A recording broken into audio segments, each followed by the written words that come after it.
Mes parents sont de deux religions différentes, mais ils ne sont pas spécialement pratiquants. Et donc, quand ils sont mariés, ils ont décidé que leurs enfants pourraient décider de leur religion. Et donc, ce qui fait que je n'ai pas été baptisée bébé, mais l'année passée, quand j'avais 19 ans. Et c'est moi qui l'ai choisi, donc de mon plein gré, après une mûre réflexion. Le baptême, c'est l'idée d'une renaissance. En général, on plonge les bébés dans l'eau.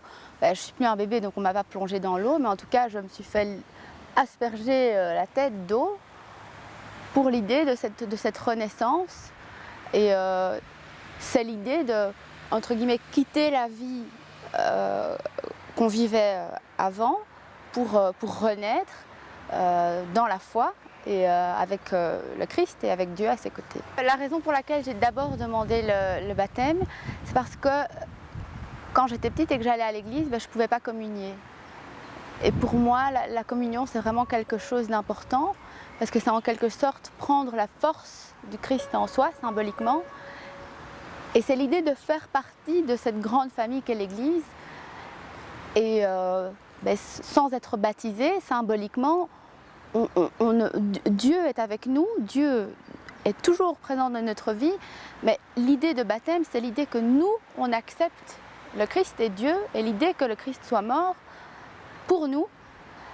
Et donc c'est un engagement mutuel. Dieu vient nous chercher, mais en se faisant baptiser, nous, on montre à Dieu qu'on l'accepte et qu'on fait en quelque sorte une alliance avec lui. Pour moi, c'est pour ça que le baptême est très important. J'ai pris contact avec Marie-Paul, qui m'a accompagnée pendant une année et demie. Et on a cheminé avec deux autres personnes, deux adultes, qui avaient également demandé le baptême de leur plein gré. Et donc, après cette année et demie, on s'est fait baptiser, communier et confirmer. Ça m'arrive de temps en temps de m'être un petit peu éloignée ou d'avoir pris du recul, et puis je sens que le Christ revient toujours me chercher. Donc c'est une vie toujours en mutation.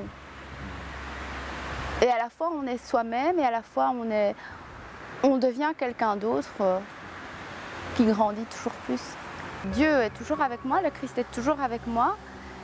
Et en désespérant et en me détournant du Christ, je trouve que ce serait tellement dommage, avec tout ce que j'ai fait, et mon baptême et le cheminement que j'ai suivi.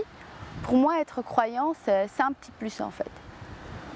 Et qu'on soit riche, qu'on soit pauvre, qu'on vive bien ou mal, je pense que c'est quelque chose qui nous aide vraiment à